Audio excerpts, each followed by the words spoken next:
Welcome to the Good Trouble Equity Talk podcast. You know, it's a real somber time, but we here, man. There was no other place to be except here. We are live for the visitation for Mr. George Floyd. As you can see, man, what a representation of people, media outlets from across the world. This is a movement, and this movement is something that is a watershed moment that we got to lean into, man. Lean into all the emotions attached to it, lean into all the feelings attached to it, because this is our moment. This is our moment to make systemic change around law enforcement and all those things that are happening to us in our community. The time is now that we say enough is enough. The time is now that we say stop. And so we're here. We're here to capture this moment. We're going to be getting lots of footage with lots of people. I want you to stay tuned in. Let's go.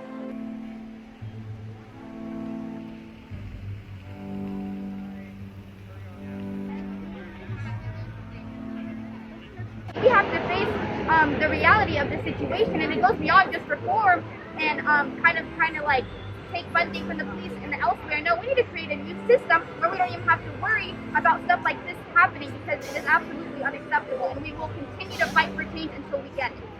Well, thanks for being out here, and this is something that's going to take the support of all communities coming together.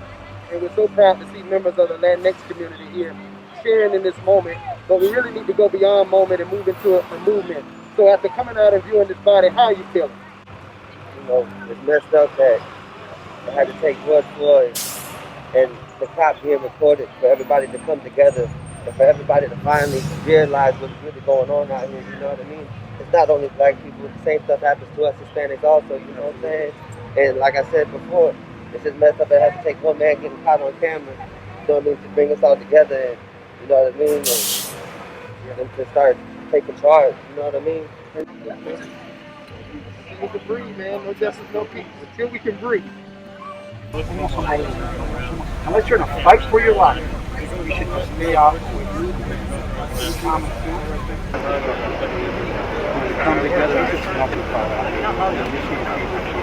I have people coming to Tennessee from Miami, from Kansas City.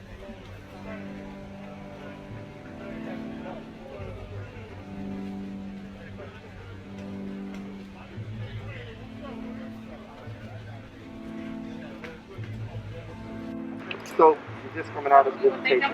Yes. Tell me your feelings, how you feeling, what's going through your mind. My heart is heavy. My spirit is heavy. I feel like George Floyd is representative of what happens every day in our country. I was a school teacher for 10 years, and I pray for the black men and women I taught when teaching.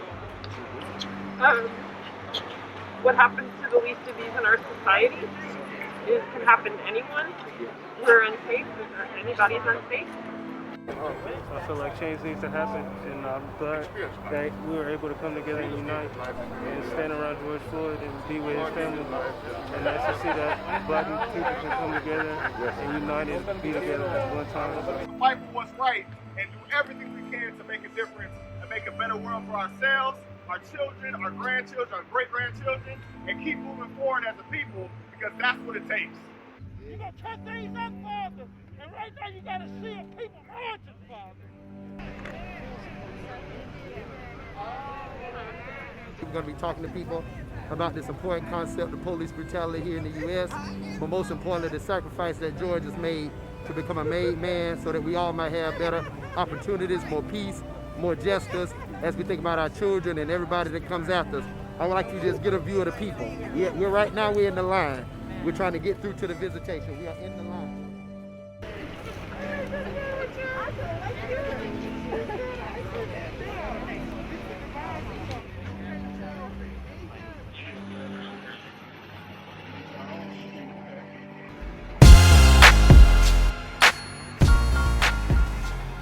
What's the next step, man? You know, if you're in the Panther Party, the new Black Panther Party, with what's going on now, you know, I just went down and paid my respects. I viewed George, you know, I viewed his body. Tomorrow we're going to lay him to rest.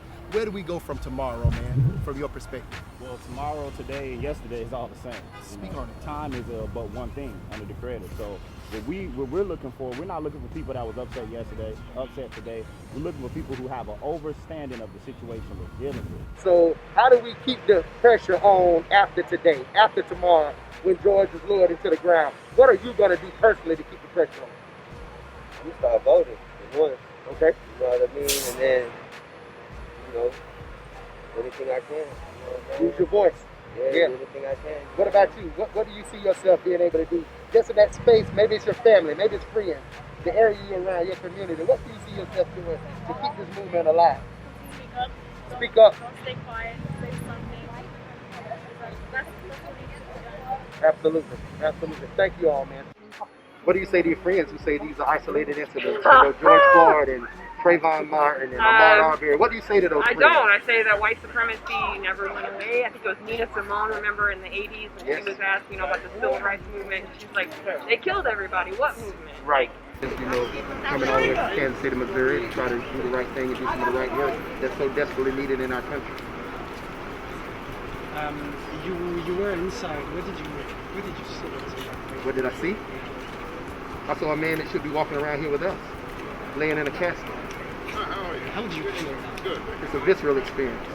You know, it's just one of those experiences that it does irreversible harm to the body as a black man.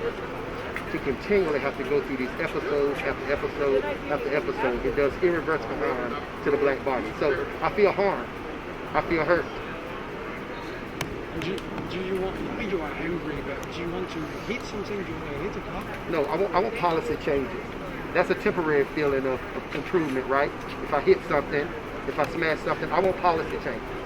I want policy changes in all the sectors of our country, whether it be law enforcement, whether it be housing, whether it be economics, whether it be education. We need policy changes in all of those areas.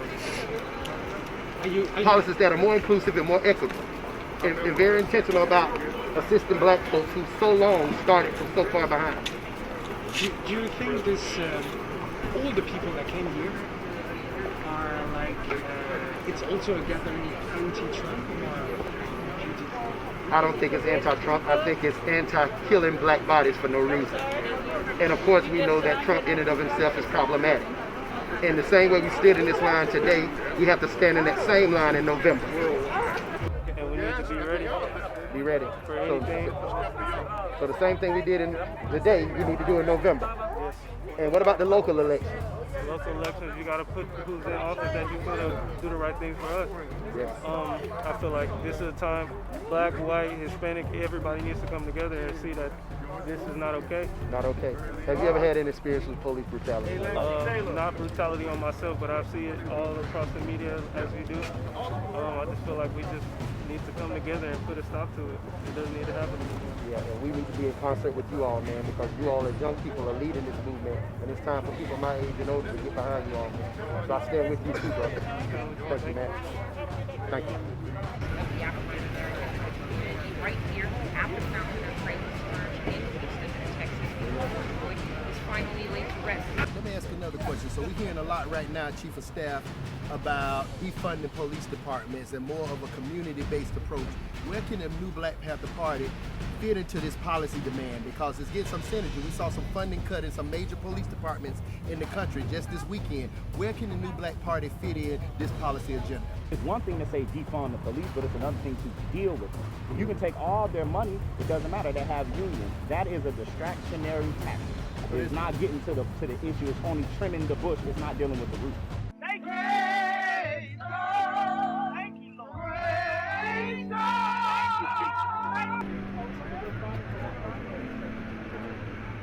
Yes, sir. So that was tough.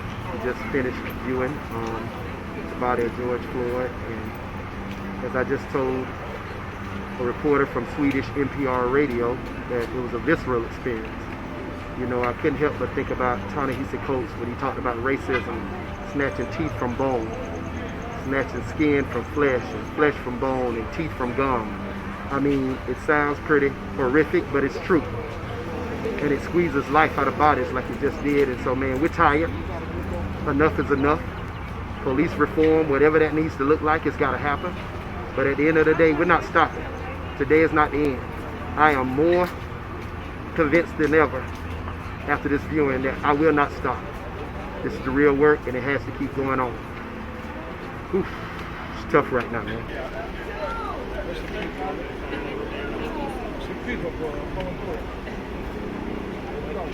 Thank you so much for coming out. Let's do that today, Atlanta. Let's do that today. We can stop a lot of things if we stand together. Black, white, red, yellow, purple, whatever color it is. Stand together.